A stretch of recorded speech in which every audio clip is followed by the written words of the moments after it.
Bien, a continuación vamos a realizar el proceso de resolver desde la generación parental hasta la F2, empleando un método diferente al cuadro de Punnett que vimos en videos anteriores. Como se mencionó en el aspecto teórico en el blog, existen varios métodos aparte del cuadro de Punnett para resolver los problemas de genética mendeliana y genética clásica. Sin embargo, generalmente empleamos el cuadro de Punnett porque fue el primer método que se empleó en el primer texto de enseñanza de genética por allá en la primera década de 1900. ¿Cuál de los tres métodos es mejor? Quedará a juicio de la persona que mire esta serie de videos. En cualquier caso, vamos a comenzar. Como en todos los métodos, la parte principal de esto es generar gametos. Entonces, el macho va a dividir a la mitad su contenido genético. Entonces, de los dos alelos o factores del primer carácter, solo va a quedar uno. Pero como es el mismo, ya que tiene una copia igual, entonces solo tiene una posibilidad. Y lo mismo con un factor del segundo carácter. Eso implica que solo tiene una posibilidad, una opción de generar un tipo único de gameto. Y lo mismo sucede con la hembra. Solo tiene una posibilidad de generar un tipo único de gameto. Cuando estos dos interaccionen durante la fecundación, solo pueden generar un tipo único de genotipo en la siguiente generación. Hasta aquí le vamos a colocar de hecho el símbolo de la siguiente F1. En F1, entonces, vamos a tener un genotipo doble heterocigoto.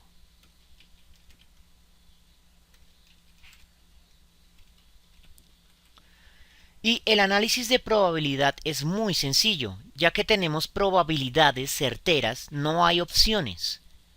Eso implica que la probabilidad del gameto masculino doble dominante es de 1, que la probabilidad del gameto femenino doble recesivo también es certera, es decir, de 1, y para calcular la probabilidad del genotipo de la F1 completo, debemos multiplicar la probabilidad del primer evento, bueno, de uno de los eventos que ocurre simultáneamente, y la probabilidad del otro evento que ocurre simultáneamente. O sea, la probabilidad de que los dos gametos se encuentren para formar el genotipo de la F1 va a ser igual al producto de ambas probabilidades. Y 1 por 1 es igual a 1. Por lo tanto, la probabilidad del genotipo doble heterocigoto en la F1 va a ser de 1. Una vez que tenemos esto claro, podemos pasar a resolver el ejercicio en la F2. Bien, para la F2, recuerde que Mendel lo que hizo fue tomar gametos de una misma planta. Significa que macho y hembra son el mismo individuo, lo cual asegura tener un mismo genotipo. Ahora, la cadena de Markov para resolver la F1 y obtener la F2 se puede tomar por dos rutas.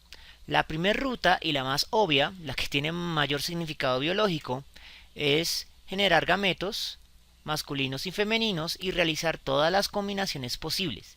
Sin embargo, este proceso deriva en que se generan las 16 posibilidades y en tener que identificar posteriormente en un paso posterior los genotipos que se repiten, lo cual es molesto a la hora de realizar esto bajo la presión del tiempo.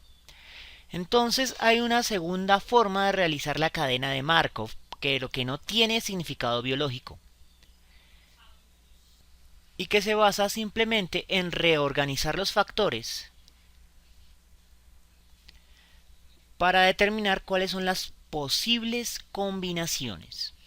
Entonces, si reorganizamos el pool de factores, vamos a dejar todos los que provienen, bueno, los de un mismo tipo a un lado y los de un mismo tipo al otro lado.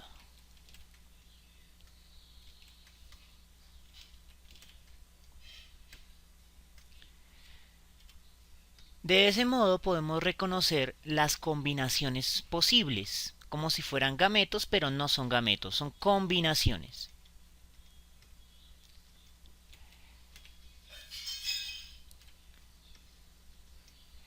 En este caso, las combinaciones son las siguientes. Vamos a tener un dominante con un dominante, o sea, el doble dominante.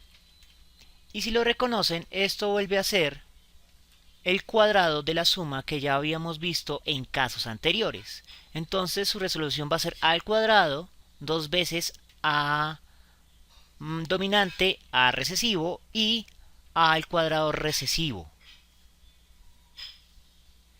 Entonces el que sigue, la combinación que sigue, se repite dos veces porque es dos veces el primer factor por el segundo factor. Y el otro que falta es el factor recesivo al cuadrado. Con esto obtenemos tres combinaciones. En lugar de cuatro combinaciones que nos saldrían si hiciéramos la cadena de Markov generando gametos. Muy bien, al revisar las posibles combinaciones del segundo factor nos damos cuenta de que es el mismo caso. Vamos a tener el dominante al cuadrado, dos veces la combinación del dominante por el recesivo y el recesivo al cuadrado.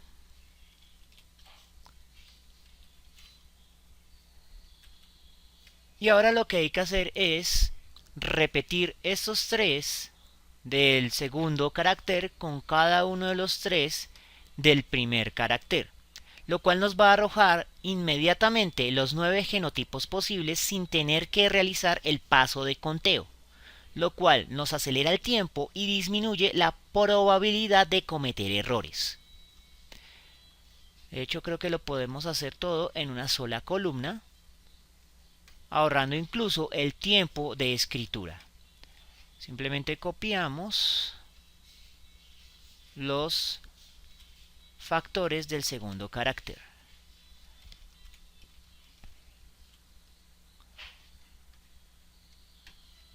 Separamos cada una de las secciones que debemos combinar y ahora lo que hay que hacer es escribir las flechas que nos van a indicar cuáles se combinan y cuáles no. Y en este obtendremos lo que es la F2.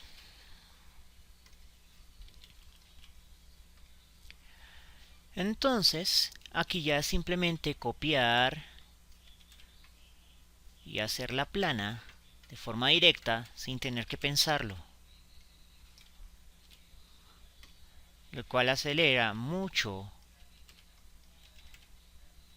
el trabajo de transcripción, que es algo que también consume demasiado tiempo con el cuadro de Punnett.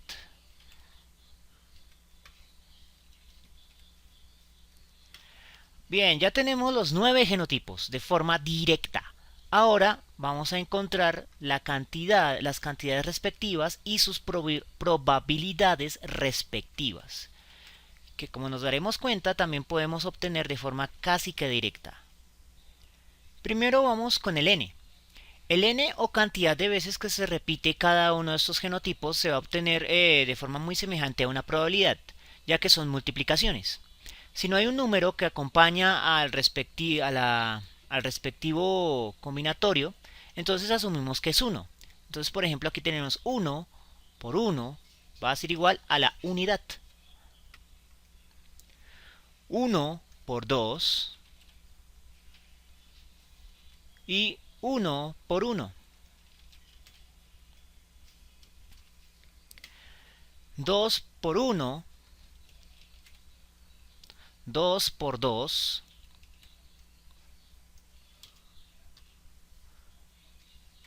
2 por 1,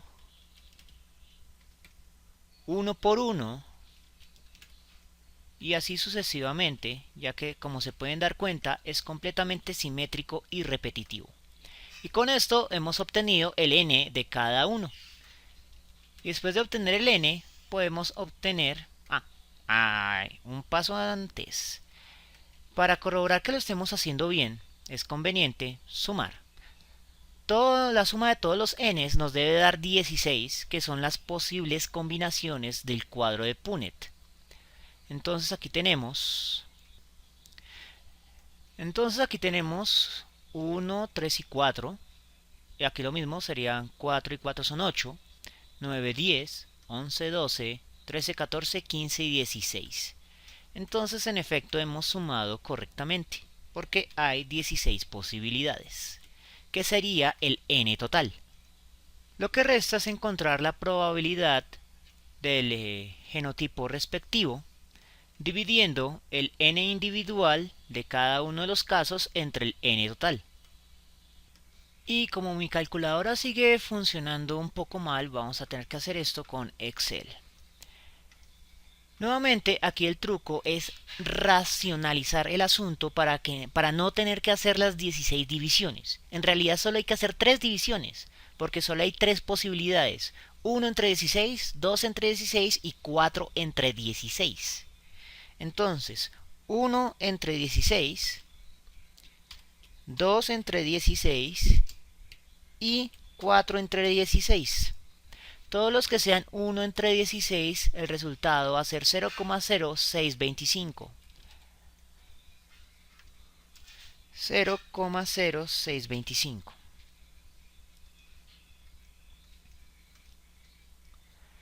Y vamos a copiar el mismo resultado en todos los que tengan la unidad. Y vamos a colocar el resultado para las otras posibilidades con 4 decimales de significancia. Lo siguiente, 12 entre 16 es 0,125. Entonces 0,125, 0 para mantener los decimales de significancia y copiamos siempre que se repita un 2. Y el último es 0,2500.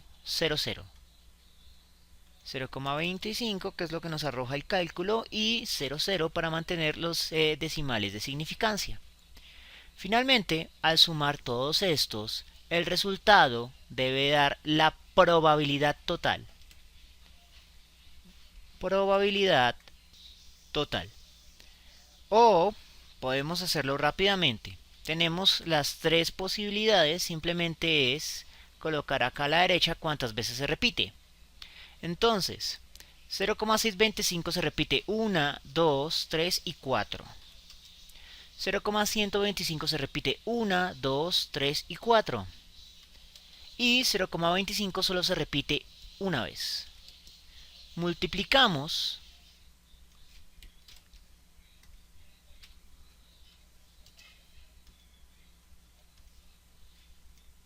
y luego sí sumamos. Y el resultado es la unidad. Significa que hemos calculado esto de forma correcta, ya que la probabilidad total siempre debe ser la unidad. 1. Y para calcular los fenotipos, tampoco necesitamos identificarlos individualmente. Podemos hacer una cadena de Markov para él. Observe que en las combinatorias tenemos que estos dos de acá van a generar el dominante. Pero el dominante, eso significa que el dominante se va a repetir 3 veces. 1 por el homocigoto y 2 por el heterocigoto.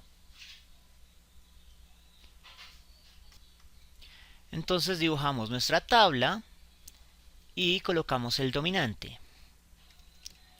Dominante del primer carácter, y ese se repite 3 veces. Mientras que el recesivo solo se va a repetir una vez.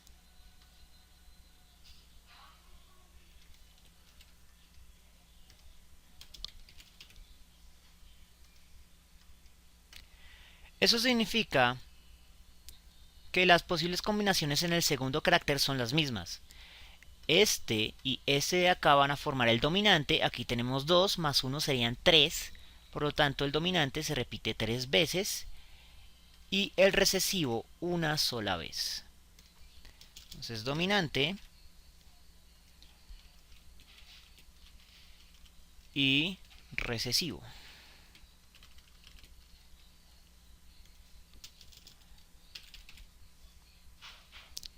Se repite 3 veces.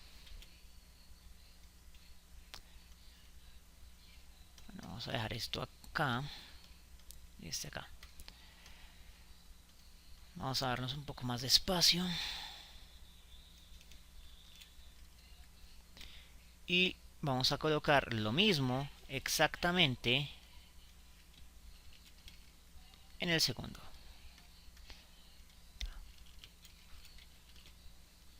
Y simplemente se trata de completar esta nueva cadena de Markov.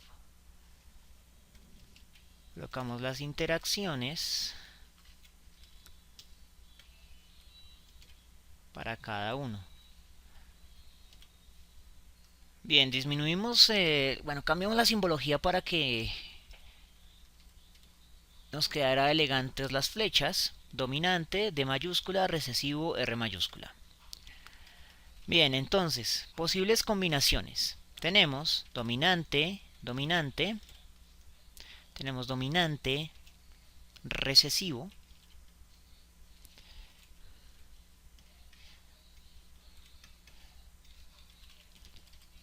Tenemos recesivo, dominante. Y tenemos recesivo, recesivo. Una vez que identificamos las posibles combinaciones, nos interesa saber cuántas veces se repite y su probabilidad. La cantidad de veces que se repite se obtiene por la multiplicación. 3 por 3, 9.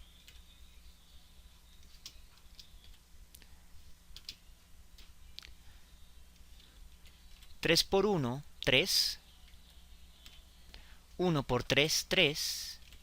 Y 1 por 1, 1. Y obtenemos la combinación típica 9, 3, 3, 1.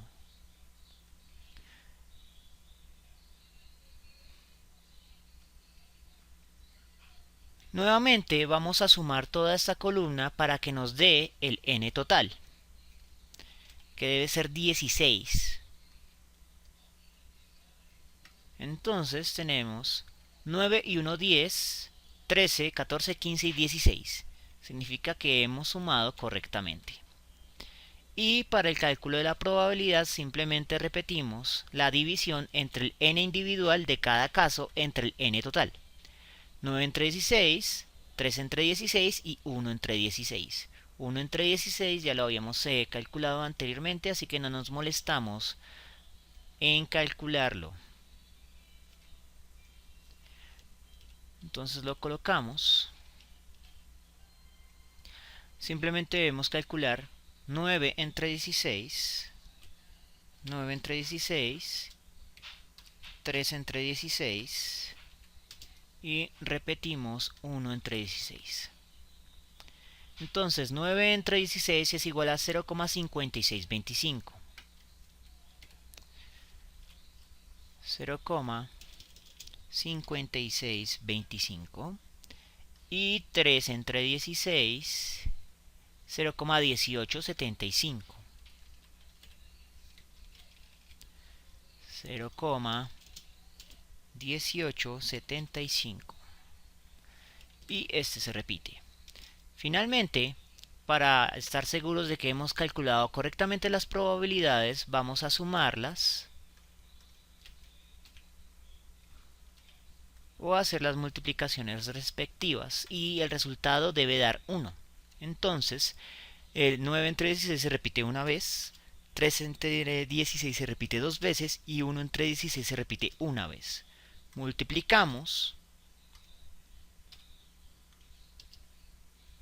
arrastramos y sumamos. Y la suma debe dar 1 o cometemos algún error. y en efecto dio 1. Eso significa que hemos hecho los cálculos correctamente y hemos completado en menos tiempo la resolución del cruce dihíbrido desde la P hasta la F2 con las probabilidades y cantidades correspondientes. Espero que les haya gustado y nos vemos en una próxima oportunidad.